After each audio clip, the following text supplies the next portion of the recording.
Hello everyone. First of all तो कैसे हो आप सब? आई होप कि आप सब ठीक हो। So welcome back to learn with humanities. आज हम स्टार्ट करने वाले हैं द रैट ट्रैप। इनकी राइटर हैं सेल्मा लेगलॉफ। सो ये स्टोरी बेसिकली रिवॉल्व करती है एक रैट ट्रैप सेलर के अराउंड, जिसका जब रैट ट्रैप जब वो मतलब चूहेदानी जो होती है वो बेचकर गुजारा नहीं होता है तो वो छोटी मोटी चोरियां भी करता है। और एक दिन शाम के वक्त जब वो अपने रैट ट्रैप्स लेकर सेल कर रहा था, घूम रहा था इधर उधर सेल करने की कोशिश कर रहा था, तो उसे ना एक रियलाइजेशन हुआ। और वो ये कि जो पूरा वर्ल्ड है ना, ये अपने आप में ही एक रैट ट्रैप है और जो लोग हैं वो इस रैट ट्रैप में फंसते जा रहे हैं। और उसे ये सोचकर बहुत अच्छा लगता है क्योंकि वो जहाँ भी जाता है ना, लोग उसे अच्छे से ट्रीट नहीं करते हैं। अब एक दिन वो बहुत लेट हो चुका था और उसे कुछ जगह चाहिए हुई मतलब जगह चाहिए थी नाइट स्पेंड करने के लिए, क्योंकि उसका अपना कोई घर नहीं था। वो इधर उधर टहल कर ही अपना गुजारा करता था। और अब वो एक साइड में देखता है ग्रे कॉटेज है, तो वो वहाँ पे नॉक करता है। तो जब वो नॉक करता है ना, तो उसका ओनर बाहर आता है। वो ओनर जो था वो एक ओल्ड मैन था जो कि क्रॉफ्टर रह चुका था एक पुरानी आयरन की बिल्डिंग में, ठीक है। तो वो जब उसे देखता है ना, वो रैट ट्रैप सेलर को देख के वो बहुत खुश होता है। और फिर जो जो रैट सेलर है वो उससे पूछता है ओल्ड मैन से कि मैं क्या यहाँ पर रह सकता हूँ। तो वो जो ओल्ड मैन होता है ना, वो फटाफट से उसे अंदर बुलाता है, इनवाइट करता है और उसके लिए खाना बनाता है और उसके साथ कार्ड्स भी खेलता है। अब क्योंकि जो ओल्ड मैन है वो बहुत अकेले थे, तो वो चाहते कि कोई उनसे बात करे, ठीक है, कोई उनसे मतलब ऐसे रहे उनके पास, ठीक है, क्योंकि वो बहुत अकेले रहते थे। सो अब जो है उनके पास जो रेड ट्रैप सेलर आया, वो उसे देखकर खुश हुए कि उनके पास चलो कोई तो आया है, ठीक है। सो अब वो उससे बात वगैरह करते हैं और बात वगैरह करते करते ना वो अपने बारे में उसे बताते हैं रेड ट्रैप सेलर को कि वो पहले एक मिल में काम करते थे, लेकिन अब जो है वो बहुत बूढ़े हो गए थे। सो अब उनके पास एक काऊ थी जिसकी वजह से वो बहुत अच्छे तरीके से अर्न कर रहे थे। और उन्होंने रिसेंटली 30 करोड़ जो हैं वो कमाए हैं। और वो उसे ये भी बता देते हैं कि वो उन्होंने विंडो के पास रखे हैं, बातों बातों में विंडो के पास जो एक छोटे से बैग में उन्होंने हैंग करके रखे हैं। फिर नेक्स्ट डे जब वो दोनों उठते हैं, वो सुबह अपने अपने काम की तरफ चले जाते हैं। लेकिन जो रैट ट्रैप सेलर होता है ना, वो फिर आता है उस घर पे और जो विंडो होता है उसको स्मैश करता है और वहाँ से वो जो बैग होता है जिसमें 30 करोड़ होते हैं वो ले लेता है, चोरी कर लेता है। अब उसे पता है कि वो अगर पब्लिक हाईवे से जाएगा तो वो पकड़ा जाएगा, इसलिए वो फॉरेस्ट से जाने की कोशिश करता है। अब वो वहाँ पे जब जा रहा होता है तो उसे ये समझ नहीं आता कि वो एग्जिस्ट कहाँ से करे, वो बाहर कहाँ से निकले, क्योंकि उससे वो जो फॉरेस्ट है ना, वो ऐसा लगता है कि वो वहाँ पे फंस गया है। वो उसे एकदम भूल भुलैया की तरह से लग रहा होता है। अब उसे इस बात का रियलाइजेशन होता है कि वो कैसे दूसरों के बारे में सोचता था, कि वो कैसे पूरे वर्ल्ड के रैट ट्रैप में मतलब फंस गए हैं। और आज मैं भी इस पोजीशन पे हूँ कि मतलब मैं भी फंस गया हूँ आज एक रैट ट्रैप के अंदर ही, ठीक है। ऐसा वो सोच रहा होता है कि मैं भी इस लालच के चक्कर में यहाँ पे फंस चुका हूँ। अब जब वो गिव अप करने ही लगा था तो उसे ना ऐसे बहुत ज़ोर से तो ऐसे आवाज़ें आने लगी। फिर उसे ऐसा लगा कि वो यहाँ पे अपनी जो है नाइट स्पेंड कर सकता है। सो अब वो ठंड हो थी वहाँ पे। सो अब वो जैसे ही उस आवाज़ को फॉलो करके जा रहा होता है तो वो देखता है कि वहाँ पे एक आयरन मिल है। सो अब वो सोचता है कि ना मैं यहाँ पे जाऊँगा और चुप करके सो जाऊँगा इसके अंदर, ठीक है। तो वो उसके अंदर जाता है और वहाँ पे जो वर्कर्स होते हैं वो भी ज़्यादा ध्यान नहीं देते हैं, क्योंकि उन्हें ऐसा लगता है कोई ऐसे भिखारी है, ठीक है, पुअर मैन है, तो यहाँ पे अपनी नाइट स्पेंड करने आया है। और वो वहाँ पे जाके चुप करके सो जाता है। अब कुछ देर के बाद जो आयरन मिल का ओनर होता है वो वहाँ पे आता है और वो जब उसे देखता है तो उसे ऐसा लगता है कि शायद ही कोई उनका पुराना दोस्त या कोलीग है, तो वो अपने घर पे उसे इनवाइट करता है। अब जो रैट ट्रैप सेलर है ना, उसे ऐसा लगता है कि अगर मैं इसे सच बता दूंगा कि तुम मुझे जो समझ रहे हो मैं वो नहीं हूँ, तो ये शायद मेरी जो हेल्प है वो नहीं करेगा। इसलिए वो जो है वो जो एक्टिंग है वो कंटिन्यू रखता है अपनी, और वो कहता है कि हाँ मेरे साथ बहुत बुरा हुआ लेकिन मैं आपके साथ जो है नहीं जा पाऊँगा। अब जो वो ओनर होते हैं ना, वो बोलते हैं कि नहीं तुम चलो मेरे साथ।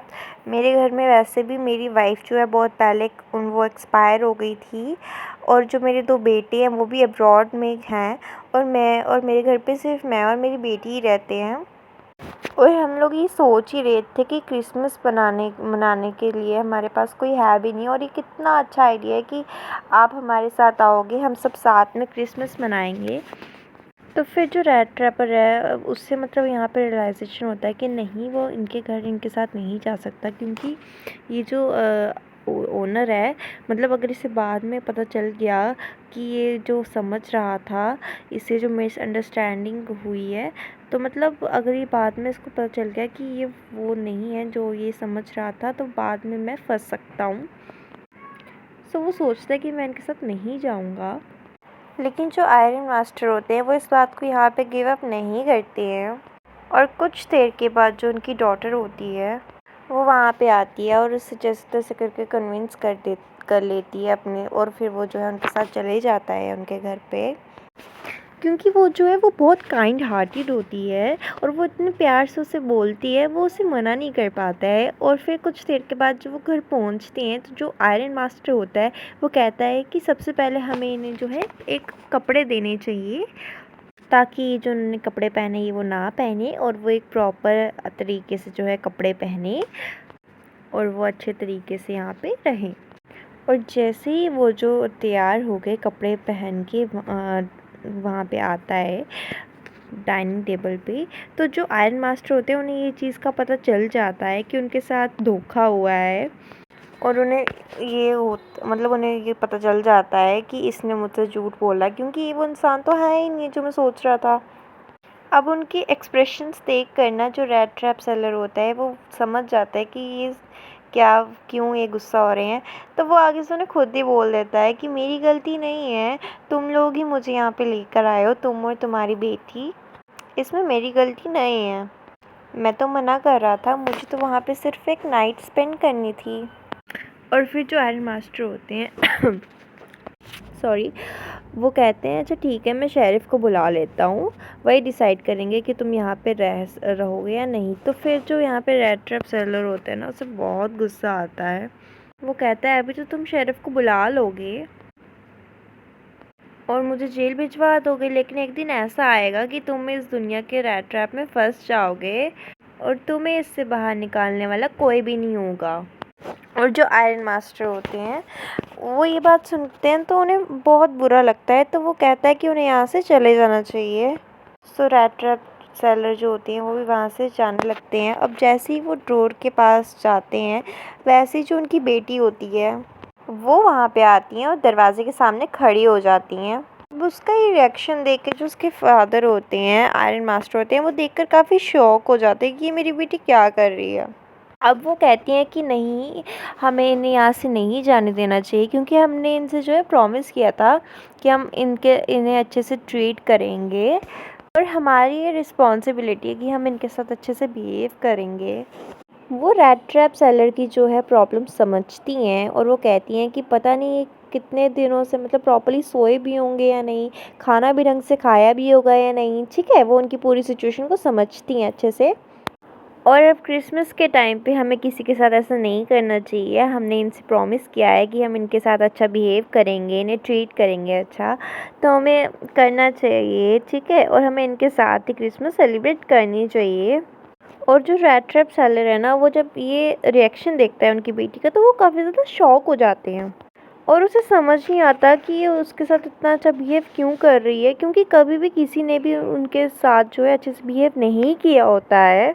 अब जब क्रिसमस ईव होती है तो वो खाना खाता है, फिर सो जाता है, और अगले दिन वो सोया रहता है और वो ज़्यादा कुछ करता भी नहीं है।